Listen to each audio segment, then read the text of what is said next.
আসসালামু আলাইকুম গাইস, সকল কেন আছেন ওনারা? ব্যাগুন আশা করি ব্যাগুন ভালো আছে। তো আর জামাইয়ে ছাগল লই নলম তাহলাম তো ছাগল রান্না করে সন কি সুন্দর এই মাশাআল্লাহ রিয়ানারে আর বাইয়ে লই তো আরিয়ানা ডরে দূরে তেরুই হান গরু জবাই করতে দিলে আর ফুয়াবুর ডরাই এখন কারণ এলে বাসা ছোট তো বড়ই গরু লই এরকম মেলামেশা নাই এখন একটু মানে ভয় পাই আর কি। তো অবশেষে আর জব গড়িয়ে গরুরে যারার মধ্যে মানে গরু বেড়াই কি তারতে কুটা টুটা গড়িয়ে বাসাতে নিয়ে আর বাসার মধ্যে জায়গা নেওয়ার আগেও হইলাম আর গরুর কোটা কাটা মোটামুটি শেষ। তো অবশেষে এখানে রানানির রাখি রে তারপরে মানুষ দৌড় রাখি দুই একটু আড্ডির মাংস একটু একটু ছোটালেও রানিন তো রান সারু আনাইতে আসলে মাংস থাকা আহন মেঘে তেমন মাংস নথাকে তো দুইজন দুইছি আর বাইও আছিল রে। তো অবশেষে প্রচুর গরম পরে আসলে বেশি গরম পরে তো এটা গরম ভিতরে তারা হাগতে একটু কষ্ট আর কি। তো অবশেষে হজিয়ে ফেসকাই ব্যাগি লই লনের পরে এখন সাটনের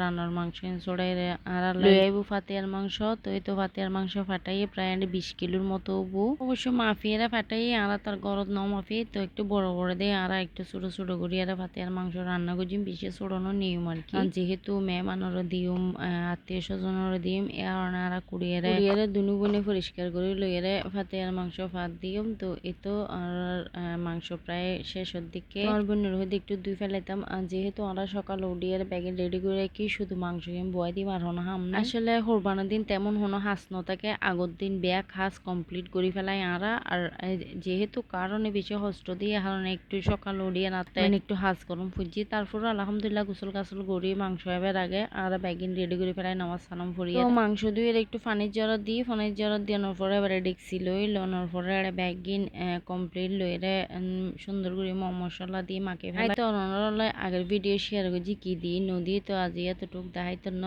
তারপরে সন কতটুক 20 কিলো মাংস কতটুকু তো মজির একটু কমিব। তো একদম যা উপকরণ দিয়ন পরে ব্যাগিন দিয়ে বালা করে মাকে ফেলানোর পরে আস্তে করে একদম মাংসের মধ্যে পানি দিতেন ন।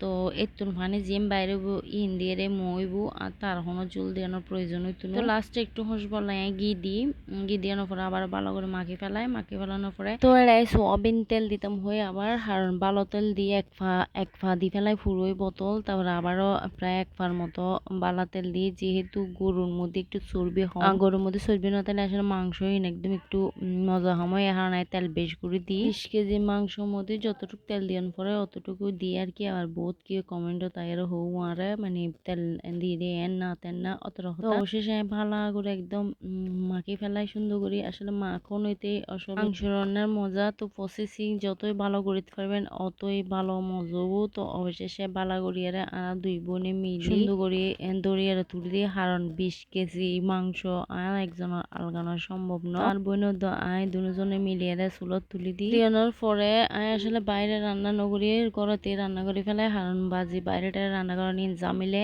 এখন ঘরত 20 কেজি রান্না করে ফেলে যেহেতু আত্মীয় স্বজনের দিই মাত্র আত্মীয় স্বজন একটু বেশি এ কারণে ওই তো একটু কটকটে বালা করিয়া লাড়ি দিয়ে আসলে চামিচ দিয়ে লাড়ানোর মধ্যে এত যে কষ্ট হইবের মতো ন আর মাংস বেশি এ কারণে ওনারা হয়তো ভিডিও দেখতে লাগুন একদম হোম কিন্তু হোম না বহুত বেশি। তো অবশেষে বালা করে নিচুতে ন লাগার মতো লাড়ি সারি দিয়ে কতক্ষণ পরে উল্লে দিয়ে কারণ নিচুতে লাগে যাবে যদি নিচুতে একবার লাগে আর মজা গান গেলগু আর কি। তো অবশেষে সন হতি আরো মজিবো মাত্র অল্প ভাবে এখন করে উঠি তো ওনারা একটু শেয়ার করি আর কি। তো আলহামদুলিল্লাহ আর পুরো মানে রান্না যে এত মজুই বেগুনা হাই একদম প্রশংসা করছি যে আর ফাতিয়ার মাংস যে এত মজু বয় নিজেও জানি। অবশেষে মিলিয়ে পাশের স্লোত পরোটা বাজির হানার ছেলের তো আরিয়ানার পরোটা পছন্দ আর ছেলের আর মায়ের আর বঞ্জি বেগুনের পরোটা পছন্দ এখানে বেশি করে পরোটা বাজি তো পাশে আবার রুটিও বাজি যেহেতু মানুষই নাইবু আহেবেলাই এখন আর ফাতিয়ার মাংস